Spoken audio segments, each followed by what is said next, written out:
Hello friends, welcome back to the C set series जहाँ पे हम बिना पैसेज पढ़े क्वेश्चंस को सॉल्व करते हैं। आई होप पिछले वीडियो से आपने काफ़ी कुछ सीखा होगा एंड उसको अप्लाई भी किया होगा। लेकिन सिर्फ पास्ट ईयर पेपर्स पे अप्लाई करके देखना, कोचिंग सेंटर्स के पेपर्स पे नहीं, क्योंकि वहाँ शायद अप्लाई ना हो। चलिए आज का हम सेशन स्टार्ट करते हैं। देखिए ये हमारा है पहला पैसेज। अब हम चलते हैं पहले क्वेश्चन पे बिना पैसेज पढ़े हुए। क्वेश्चन है, the passage is based on the idea that man should not work hard, the great evil of our age is over strain, man can not think well, man can not care for his spiritual welfare. देखिए अब sentences समझिएगा। Man should not work hard मतलब ये कह रहा है कि man को हार्ड वर्क करना ही नहीं चाहिए, तो ये गलत हो गया। The great evil of our age is over strain, हाँ ये बिल्कुल सच है, तो इसको अभी हम होल्ड पे रख देते हैं। थर्ड स्टेटमेंट है, man can not think well, ये बहुत ज़्यादा एक्सट्रीम नहीं हो गया, तो ये गलत स्टेटमेंट हो गया। Man can not care for his spiritual welfare, can not care, extreme statement. तो यहाँ से जब ए एलिमिनेट हो रहा है, सी एलिमिनेट हो रहा है, डी एलिमिनेट हो रहा है, तो आंसर क्या हो सकता है? B. Next question, man does not seek self improvement because he is not intellectually capable. यहाँ ये कह रहा है मैन अपना सेल्फ इम्प्रूवमेंट नहीं कर सकता क्योंकि वो इंटेलेक्चुअली केपेबल नहीं है, तो ये बहुत ज़्यादा एक्सट्रीम स्टेटमेंट है, गलत है। Man has no time to do so, कैसी बातें हैं, ये तो गलत हो गया ना। थर्ड स्टेटमेंट है, इज़ डिस्ट्रैक्टेड बाय मटीरियलिज्म, हाँ ये हो सकता है। जैसे आज हम अपने लिए सोच नहीं पाते हैं क्योंकि हम दिन भर मोबाइल या लैपटॉप इनमें बिजी रहते हैं, तो शायद ये हो सकता है, तो इसको अभी हम होल्ड पे रखते हैं। चौथा स्टेटमेंट है, loves amusement and is mentally idle, ये देखिए हो भी सकता है, लेकिन ये जो वर्ड आ गया ना मेंटली आइडल, ये गलत है, क्योंकि ऑब्वियसली आजकल लाइफ इतनी बिजी हो गई है, इतनी फास्ट हो गई है कि मेंटली आइडल ना यूनिवर्सल नहीं है, ज़्यादा बड़े क्राउड पे अप्लाई नहीं होता है, तो ये इसलिए गलत हो जाता है। तो जो मुझे लगता है आंसर इसका ये होना चाहिए, इज़ डिस्ट्रैक्टेड बाय मटीरियलिज्म। अब चलते हैं नेक्स्ट क्वेश्चन पे। देखिए अगला पैसेज ये रहा, लेकिन एज यूजुअल हम पैसेज नहीं पढ़ेंगे, डायरेक्ट क्वेश्चन पे आते हैं। Which of the following would invariably happen in a country when the demographic dividend has begun to operate? देखिए यहाँ पे आप सब जानते होंगे कि डेमोग्राफिक डिविडेंड होता क्या है। जहाँ वर्किंग पॉपुलेशन ज़्यादा हो डिपेंडेंट पॉपुलेशन से, है ना, इसको डेमोग्राफिक डिविडेंड कहते हैं। देखिए ये क्वेश्चन पूछ रहा है, विच of the following would invariably happen in a country, क्या हो सकता है इस कंट्री में जब डेमोग्राफिक डिविडेंड काम करना स्टार्ट करता है। देखो, the number of illiterate people will decrease. देखो डेमोग्राफिक डिविडेंड का ना कुछ भी लेना देना नहीं है इलिटरेसी का। जैसे इंडिया का हम मानते हैं, इंडिया में जो डेमोग्राफिक डिविडेंड है काफ़ी ज़्यादा है, लेकिन क्या इलिटरेट पीपल कम हो जाते हैं इससे? नहीं, ये तो इररिलेवेंट स्टेटमेंट है ना। तो अगर हम वन स्टेटमेंट को गलत मानते हैं तो हमारा ए ऑप्शन कट जाता है, सी ऑप्शन कट जाता है, डी ऑप्शन कट जाता है, यहाँ बचता है बी ऑप्शन। लेकिन फिर भी हम सारे ऑप्शंस पढ़ेंगे। सेकेंड स्टेटमेंट कह रहा है, the ratio of very old and very young will decrease for a while. हाँ यही तो है, यही तो होता है demographic dividend. Population growth rate will quickly stabilise, बहुत ही ज़्यादा एक्सट्रीम स्टेटमेंट है, तो ऑब्वियसली ये गलत हो जाता है। तो आंसर क्या आ गया? बी। देख रहे हैं आपका कैसे ज़्यादा टाइम सेव हो रहा है, कैसे आप जीएस की नॉलेज को अप्लाई कर पा रहे हैं इस पे। नेक्स्ट क्वेश्चन पे आते हैं। क्वेश्चन कह रहा है, with reference to the passage which of the following inferences can be drawn. Demographic dividend is an essential condition for a country to rapidly increase its economic growth rate। ये कह रहा है कि डेमोग्राफिक डिविडेंड है ना, ये बहुत ज़्यादा ज़रूरी है किसी भी कंट्री की इकोनॉमिक ग्रोथ रेट को बढ़ाने के लिए। एक बात बताइए, अगर डेमोग्राफिक डिविडेंड नहीं हो तो क्या फिर इकोनॉमिक ग्रोथ नहीं होगी किसी भी कंट्री की? गलत है ना, बहुत एक्सट्रीम स्टेटमेंट है ना, तो हम इसको क्या कर देते हैं, रॉन्ग।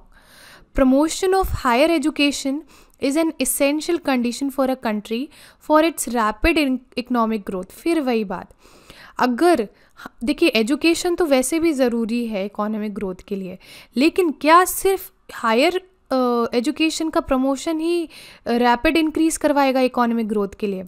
नहीं, ये बहुत ज़्यादा एक्सट्रीम भी है और बहुत ज़्यादा स्पेसिफिक भी है, तो ये भी यहाँ पे गलत हो जाएगा।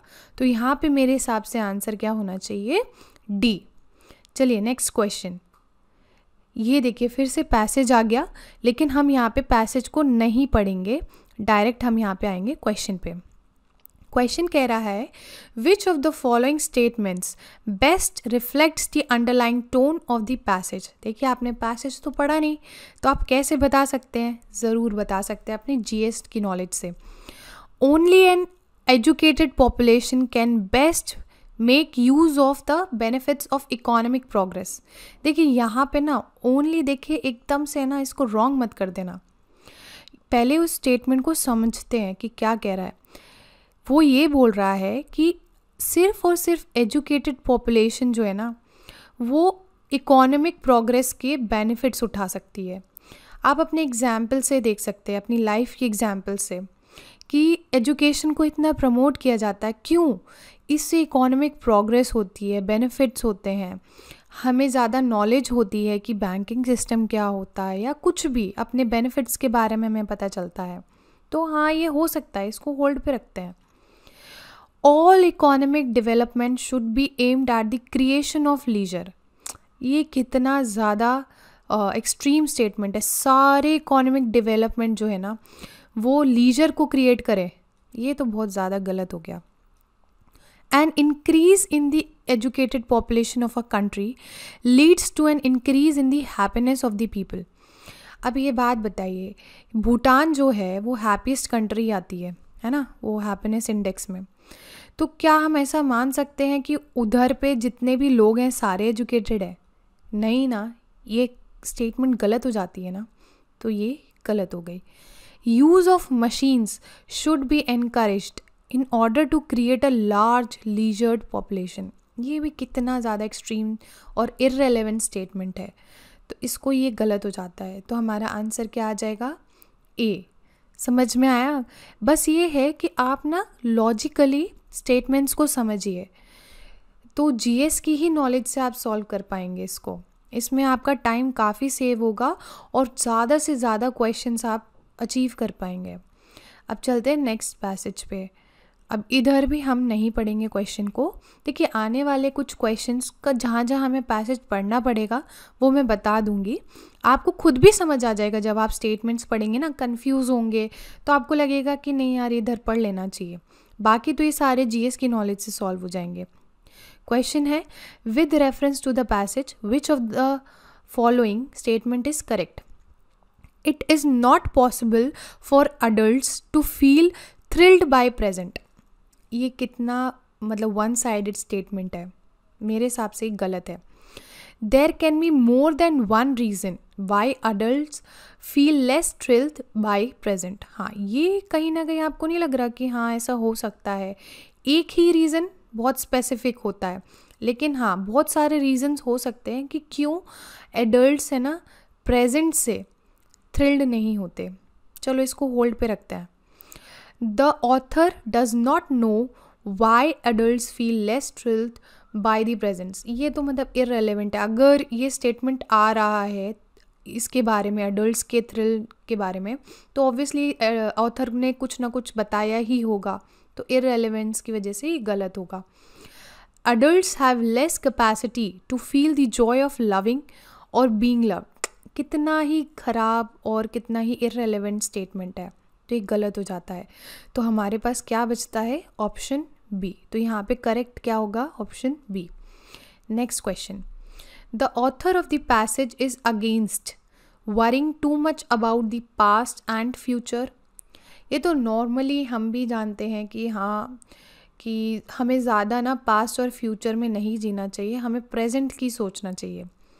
तो इसको अभी हम होल्ड पे रखते हैं। Being in the habit of thinking about presents, यार मतलब ये तो बिल्कुल सही स्टेटमेंट होनी चाहिए ना, कि ऑथर इसके अगेंस्ट क्यों होगा।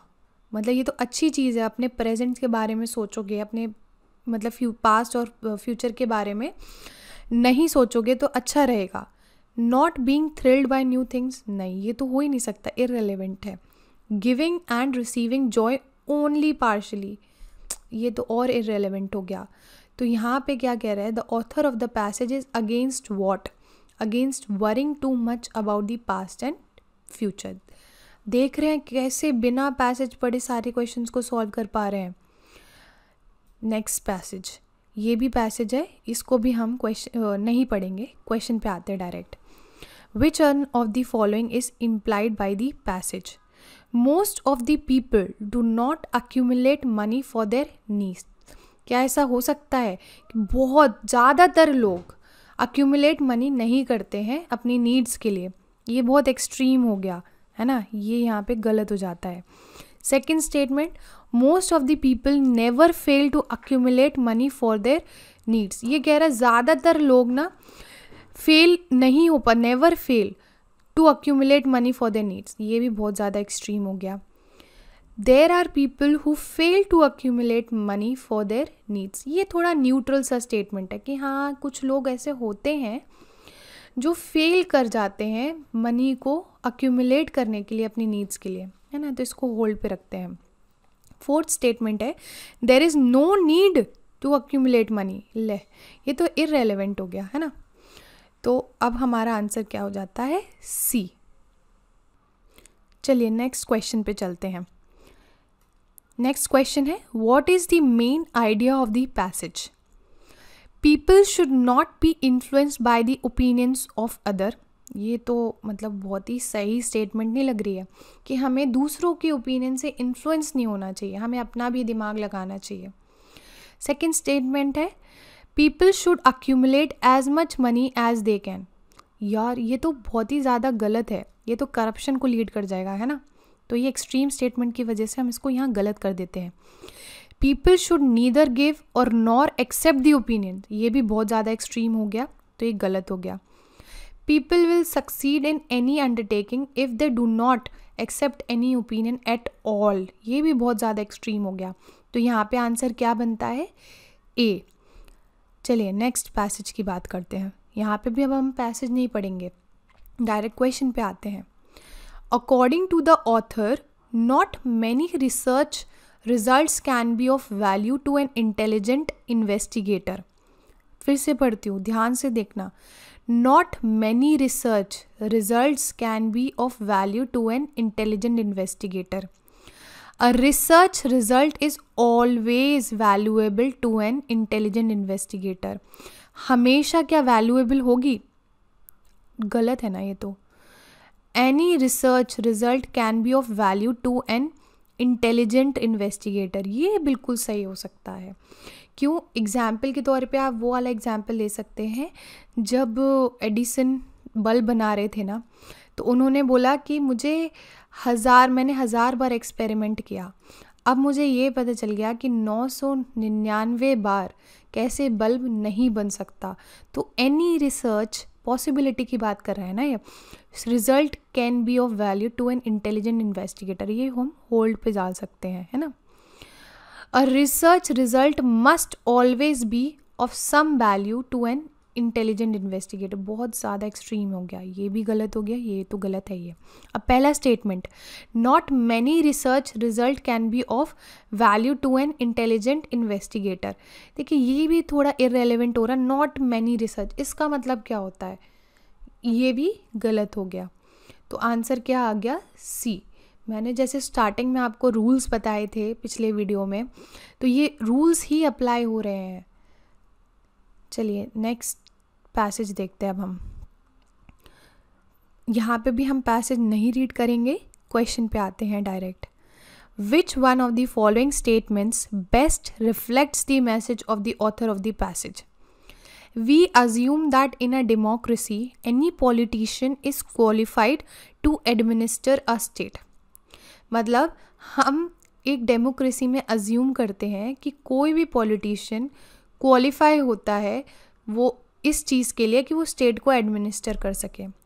ये तो अजीब सा स्टेटमेंट नहीं हो गया कि हम अज्यूम ही कर लिया कि सारे पॉलिटिशियन क्वालिफाइड हैं? ये तो गलत हो गया, irrelevant. Politician should be selected from those trend in administration. हाँ, ये थोड़ा सा सही सा लग रहा है, इसको होल्ड पे रखते हैं, है ना। We need to devise a method of barring incompetence from public office. ये भी अच्छा सा स्टेटमेंट लग रहा है, इसको भी होल्ड पे रखते हैं।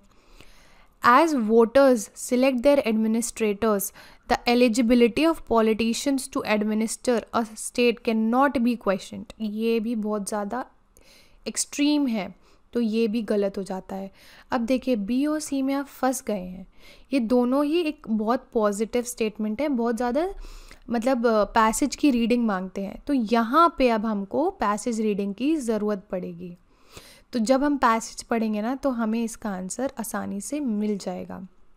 अब हम चलते हैं आगे। देखिए, मेरा मेन मोटिव आपको सही आंसर या गलत आंसर बताना नहीं है। मेरा मेन मोटिव है कैसे आप एग्ज़ाम में इजीली पैसेज सॉल्व कर पाते हैं, चाहे वो हिंदी मीडियम हो चाहे वो इंग्लिश मीडियम हो। पहले एक डिबेट चली थी कि क्यों ही मतलब हिंदी मीडियम वालों ने बोला था कि क्यों ही इसको कंपलसरी करना CSAT के पेपर को, क्योंकि ये इंग्लिश में है। लेकिन देखिए, वो डिबेट ना इररेलेवेंट है, इसलिए मेरे दिमाग में एक क्वेश्चन आया था तो मैंने ये चीज़ पैटर्न को ऑब्ज़र्व किया, मैंने आप सबके साथ शेयर करने की सोची। चलिए नेक्स्ट पैसेज पे चलते हैं। यहाँ भी हम पैसेज को रीड नहीं करेंगे, हम चलते हैं क्वेश्चन पे direct. Why is the methodology adopted in India to count the poor debatable? There is some confusion regarding what should constitute the poverty line. ये गलत नहीं है, क्योंकि हमारे यहाँ तो पॉवर्टी लाइन फिक्स है, तभी तो BPL और APL की बात करते हैं ना। तो ये गलत हो गया। देखिए, GS की नॉलेज ही अप्लाई कर रहे हैं यहाँ पे हम। There are wide diversities in the conditions of rural and urban poor. देखो, ये स्टेटमेंट सही है, लेकिन पुअर यहाँ पे डिबेटेबल हो ये नहीं हो सकता ना यहाँ पे, क्योंकि यहाँ पे BPL की जो वो है, मतलब जो क्राइटेरिया है अर्बन पॉपुलेशन का, रूरल पॉपुलेशन का, वो ऑलरेडी डिफाइंड है, उनकी बास्केट्स अलग अलग हैं। तो ये भी गलत हो गया। There is no uniform global standards for measuring income poverty. है ही नहीं ग्लोबल स्टैंडर्ड, ये तो गलत है। It is based on the proposition of poverty as meagre income और बाइंग कैपेसिटी। ये सही है, क्योंकि हमने पॉवर्टी में ना और कुछ रखा ही नहीं है, हमने सिर्फ है ना ये रखा है कि हाँ आपकी इनकम कितनी है। अगर आपकी इनकम पर्टिकुलर रेंज से कम है तो आप BPL में आते हो, वरना आप APL में आते हो, है ना। ये सही है। Next question. Why is income poverty only one measure of counting the poor? It talks of only one kind of deprivation, ignoring all other. ये कहीं ना कहीं सही है, जैसे अभी हमने पिछले क्वेश्चन पे डिस्कस किया कि वो सिर्फ और सिर्फ इनकम को काउंट करता है और चीज़ों को नहीं। तो कहीं ना कहीं हम इसको होल्ड पे रखते हैं अभी। सेकेंड है, other deprivations in a human life have nothing to do with lack of purchasing power. ये तो बहुत ही ज़्यादा गलत स्टेटमेंट हो गया, है ना। Income poverty is not a permanent condition, it changes from time to time. ये भी गलत हो गया, क्योंकि हमने तभी तो BPL या APL बनाया। Income poverty restricts human choices only at a point of time. बाकी टाइम पे क्या, कुछ भी नहीं ना। तो ये भी गलत हो गया। तो यहाँ पे स्टेटमेंट A सही हो जाता है। It talks of only one kind of deprivation, ignoring all others.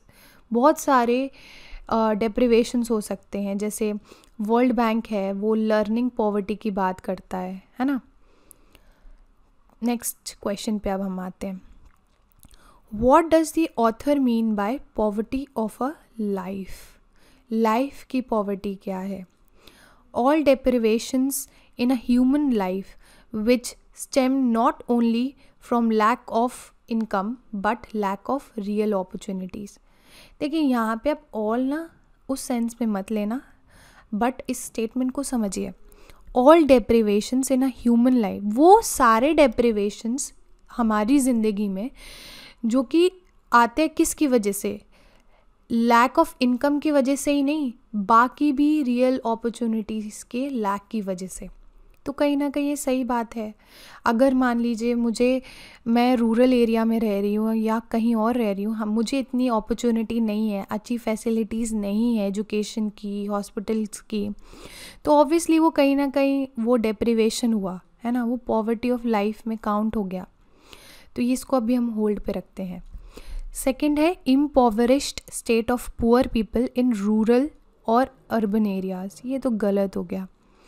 Missed opportunities in diverse personal circumstances, ये भी इररेलेवेंट हो गया. Material as well as non material deprivations in a human life which restrict human choices permanently, ये भी गलत हो गया. तो आंसर हमारा क्या हो गया, ए. नेक्स्ट पैसेज की अब हम बात करते हैं. यहाँ पे भी हम पैसेज नहीं पढ़ेंगे, डायरेक्ट क्वेश्चन पे आते हैं. Which one of the following best reflects the practical, rational and lasting solution? Constructing huge concrete storage tanks and canals across the country. ये तो बहुत ही अनसस्टेनेबल हो गया ना. यहाँ पे प्रैक्टिकल लास्टिंग सोल्यूशन की बात हो रही है ना, तो ये गलत हो गया. Changing the cropping patterns and farming practices, देखिए ये अच्छी बात है लेकिन ये होलसम नहीं है.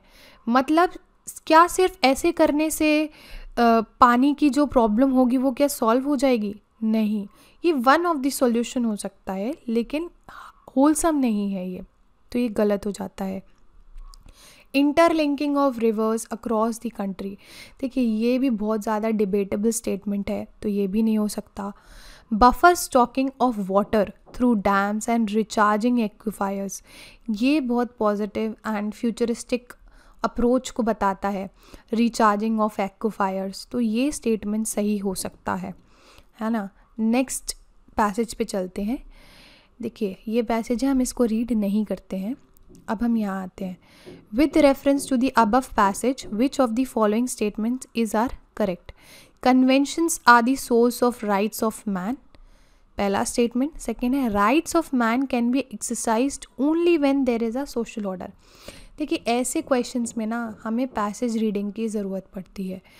तो मैंने अब आपको ये बता दिया कि कहाँ हम बिना पैसेज पढ़े हुए क्वेश्चन को सही सॉल्व कर सकते हैं और कहाँ हमें पैसेज पढ़ने की ज़रूरत होती है.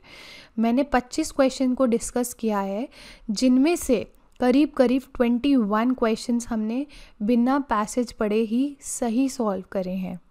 बाकी 4 क्वेश्चंस में हमें पैसेज पढ़ने की ज़रूरत थी. लेकिन आप ये देख रहे हैं ना कि कैसे जीएस की नॉलेज में बार बार यही कह रही है, अप्लाई करने से हमारा कितना टाइम बचता है और कितनी ज़्यादा एक्यूरेसी आती है और अंडरस्टैंडिंग कितनी ज़्यादा बढ़ जाती है हमारी पैसेज सॉल्विंग में.